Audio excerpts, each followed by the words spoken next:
prosecuting attorneys that handles felony cases. We just appeared before the judge. The defendant decided to waive his right to a detention hearing today. He wants to wait and talk to his counsel, see more evidence. There's a ton of evidence that's only recently been available. We heard from the autopsy, one of the victims has been identified, and cause of death was a gunshot wound to the back of the head. As you saw, the defendant is in custody. He will remain in custody until the 21st of August, when we'll be hearing the detention date. As stated upstairs, I filed 5 counts of first-degree murder for the two victims. Sidney Schultz is one victim, and Melissa Wiseman is the second victim. This happened in a location in rural Seneca about 1 o'clock in the morning. So it's a very fast-moving investigation. The Sheriff's Department did a phenomenal job in getting the statements. I was here last night and watched the interview of the defendant. He refused to talk and ask for an attorney, which is not surprising. As I said upstairs, because he's facing a mandatory natural life if he's convicted of both offenses. The pretrial memo I passed out to some of you. It's also available online in the clerk's computer.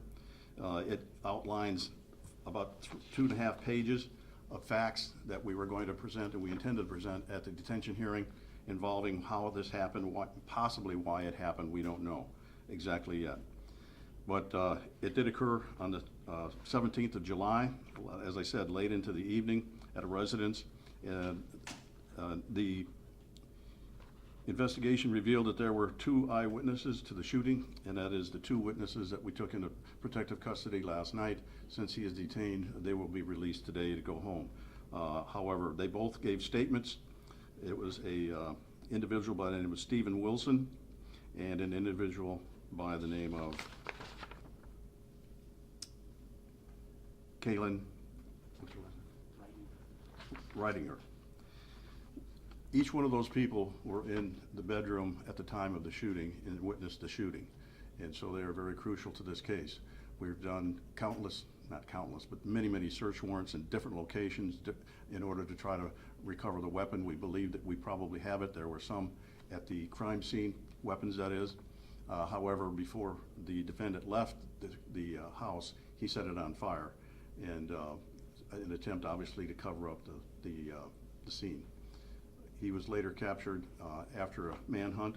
A lot of cameras were reviewed to try to track the vehicle, found out where he was, and the Sheriff's Office made the arrest. And you want to comment on that?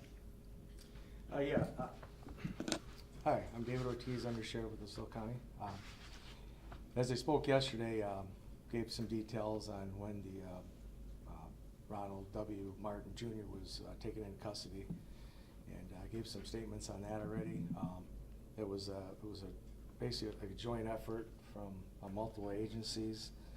We want to thank the Illinois State Police, U.S. Marshals Great Lakes Regional Task Force, Bureau County Sheriff's Office, with the apprehension of Ronald Martin Jr. The tactical team, LaSalle County Tactical Team, all our patrol deputies, our dispatchers, and all the staff for keeping everyday operations going. We also want to thank Emergency Management Agency for providing us with assistance in traffic control, and local agencies who may have assisted in this operation. Any questions for the Undersheriff? There's a person being detained under an investigative hold. Appears on the county website. Is that individual being questioned in tandem with the murder investigation? You speaking of the defendant's brother? Yes.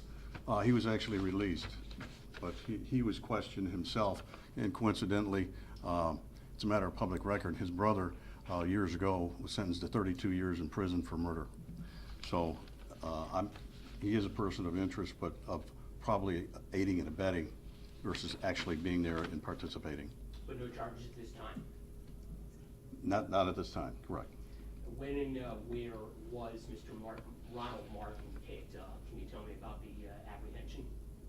It was at a campground area was it north of, go ahead. Yeah. I don't know the exact details on that, but I believe he was picked up nearby the East Third address in LaSalle, where his brother Ronald Martin was apprehended. Was he with his brother yesterday? We believe they were together, yes. And he had been previously linked to a crime not related to his brother's murder conviction, but previous crime Yeah, charges with his brother. It was quite a while ago, obviously, because he served 32 years, so he's much older than Martin, his brother. And just briefly, from the pretrial detention notice, with regard to Stephen Wilson, he told the authorities that Ronald Martin Jr. pulled out a small 9mm pistol, silver in color and brown handle.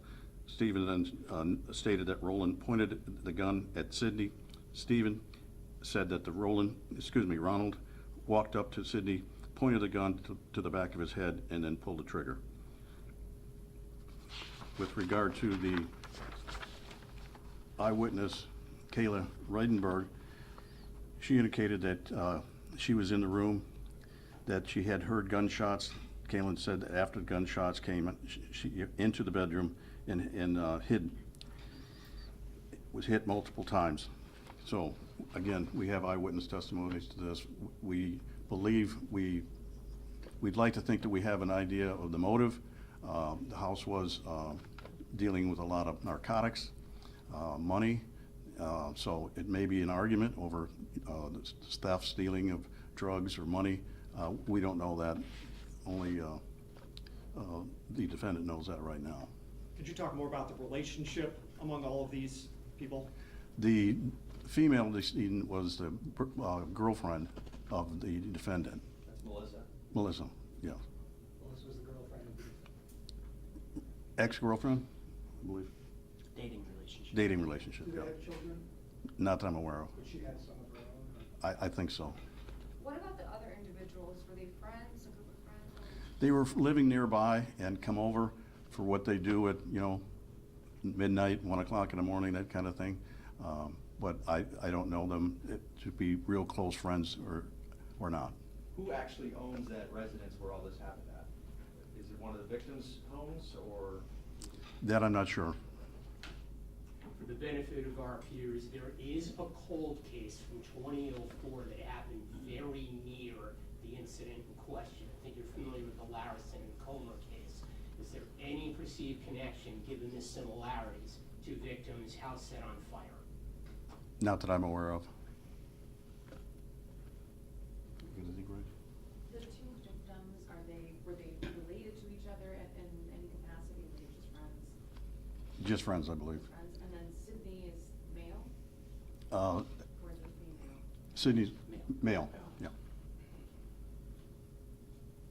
And the property, sorry, that he was found at last night, you said a family property. Was it his brother's, a parent's?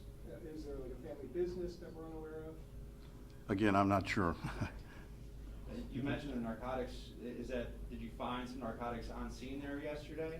How did you guys gather that they were all kind of operating with them? I think they were too busy to do a complete search of the residence because of the fact that it was set on fire. The fire had to be put out, and then they were looking for the weapons that were used. And so they're probably not first on their list to do is look for drugs. But both places, that is where he was captured at, and the residence are secure, and there will be search warrants done, if they're not done already. But how did you guys get, because you mentioned narcotics, what made you guys say that? What evidence did you find about that? With You re- can step up to the mic. Yeah, okay, just to say a couple of things. First of all, we talked about the charges that were filed. One thing that should be said is that the charges filed in open court are allegations, and every defendant is presumed innocent until proven guilty in court. So I want to say that for the record. The other thing, with respect to the facts and details that Mr. Navarro has detailed, those facts and details come from a document which was filed in open court today, that being the state's petition to deny the defendant pretrial release. So with respect to the facts and details Those have been filed in open court. Those facts and details will be argued at the detention hearing, which will occur on a future date.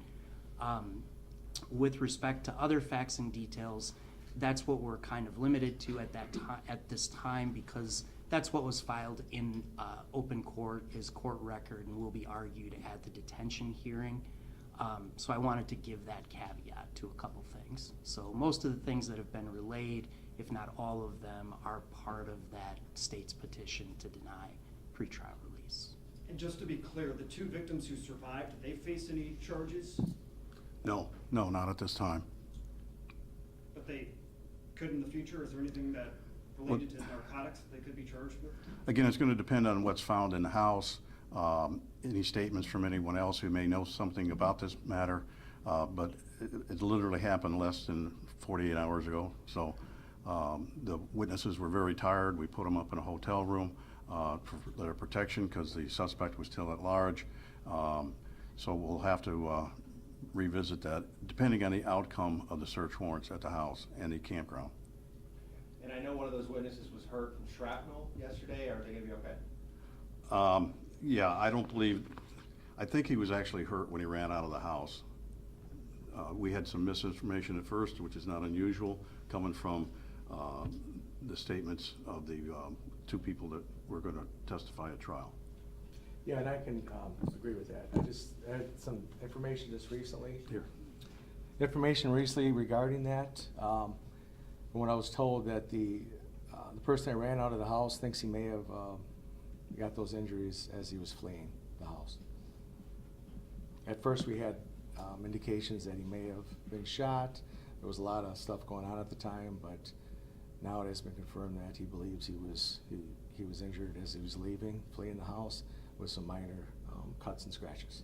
And you mentioned this yesterday, Mr. Ortiz, just with the fire damaging so much evidence, how does that hurt your guys' case going forward in terms of proving all of this?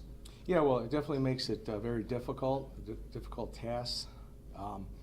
But like I said, we got professionals on scene, and you know, they do their thing. So they do the best they can, and with what they have, the resources. So it does make it difficult. Can't deny that. Thank you. Thank you, guys. Can we get your name and title on? I got a card right there. Could you say it on tape? They're recording at the station. Oh, I'm sorry, and yeah. they need this. Joe Navarro, LaSalle County State's Attorney. And you, sir? Greg? Could you do? Greg Sticka, Assistant State's Attorney.